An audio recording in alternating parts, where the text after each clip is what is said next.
জিকিরের বেলায় কাসীরা শব্দ ব্যবহার করা হয়েছে।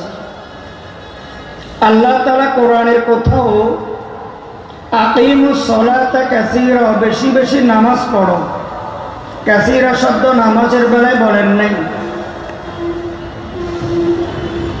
আতিম্মুস সিয়ামা কাসীরা, বেশি বেশি রোজা রাখো, রোজার বেলায় আল্লাহ তাআলা কাসীরা শব্দ আনেন নাই। আতিম্মুল হজ্জ ওয়াল উমরাতা কাসীরা, বেশি বেশি হজ করো, উমরা করো, কাসীরা শব্দ সেখানেও আনেন নাই। এবং কি আকিমুস ওয়া আতুজ যাকাতা কাসীরা, বেশি বেশি যাকাত দাও, কাসীরা শব্দ যাকাতের বেলায়ও আনেন নাই, নামাজের বেলায়ও আনেন নাই, হজের বেলায়ও আনেন নাই, রোজার বেলায়ও বলেন নাই। কাসীরা শব্দ বেশি বেশি শব্দ ব্যবহার করেছেন জিকিরের বেলায়। সুবহানাল্লাহ। রাসূল সাল্লাল্লাহু আলাইহি ওয়াসাল্লাম জিকিরের বেলায়ও কাসীরা শব্দ ব্যবহার করেছেন। যেমন ক্বালা রাসূলুল্লাহ সাল্লাল্লাহু আলাইহি ওয়াসাল্লাম আকসিরু যিকরাল্লাহ হাত্তা ইয়াকুলু মাজনুন।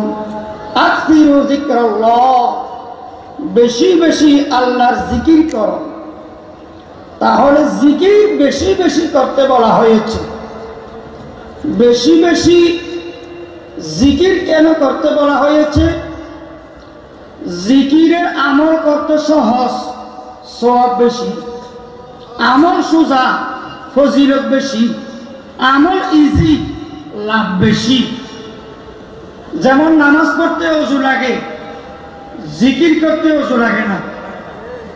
রোজা রাখতে উপবাস থাকতে হয়, জিকির করতে উপবাস থাকতে হয় না। হজ করতে টাকা লাগে, জিকির করতে টাকা লাগে না। কোরবানি করতে পয়সা খরচ হয়, জিকির করতে পয়সা খরচ হয় না। যাকাত দিতে টাকা খরচ হয়, জিকির করতে টাকা খরচ হয় না।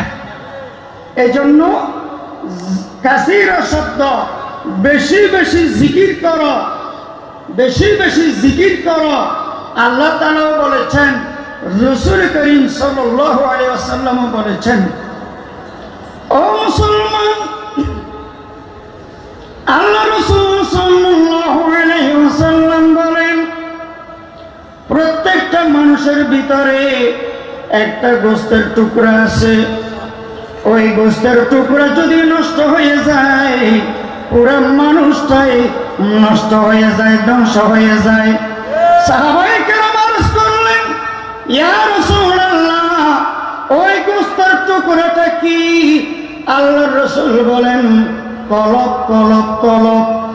অন্তর কলব হলো গোশতের টুকরা। সাহাবায়ে কেরাম আবার আরজ করলেন, ইয়া রাসূলুল্লাহ, এই গোশতের টুকরা অপরিষ্কার হলে পরিষ্কার করব কিভাবে? অপবিত্র হলে পবিত্র করব কিভাবে?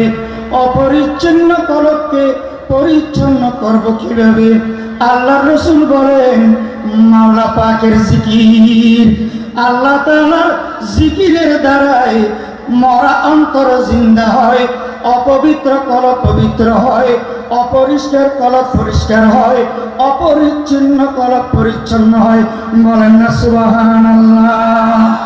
আল্লাহ আল্লাহ क्या मुबारक नाम है, अल्लाह अल्लाह मुमिनों का जिक्र है, ला इलाहा इल्लल्लाह, ला इलाहा इल्लल्लाह। ओ मुसलमान, আল্লাহ রাসূল আরেকটা হাদিসের মধ্যে ইরশাদ করেন, ও আমার সাহাবী, তোমরা ঈমানকে নবায়ন করো।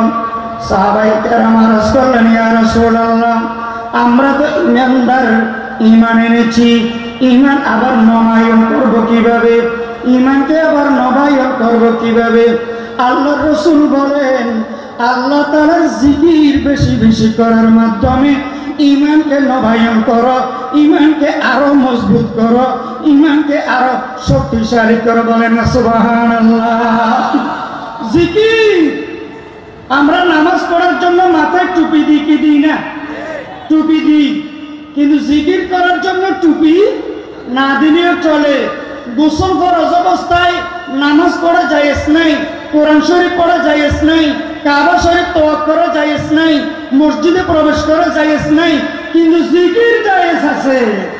আমরা নামাজ পড়ার জন্য মসজিদে যাই সচরাচর, কিন্তু জিকির দোকানে পাঠে করা জায়েজ আছে না নাই? অফিস আদালতে জিকির করা যাবে কি যাবে না? গাড়ি ঘোড়ায় জিকির করা যাবে কি যাবে না? রাস্তায় চলার পথে জিকির করা যাবে কি যাবে না? আমরা শুয়ে শুয়ে নামাজ সচরাচর পড়ি না, সুস্থ ব্যক্তি শুয়ে শুয়ে নামাজ পড়ে না, কিন্তু জিকির শুয়ে শুয়ে করা যাবে কি যাবে না? জিকির আমল করা সহজ, সওয়াব বেশি। জিকির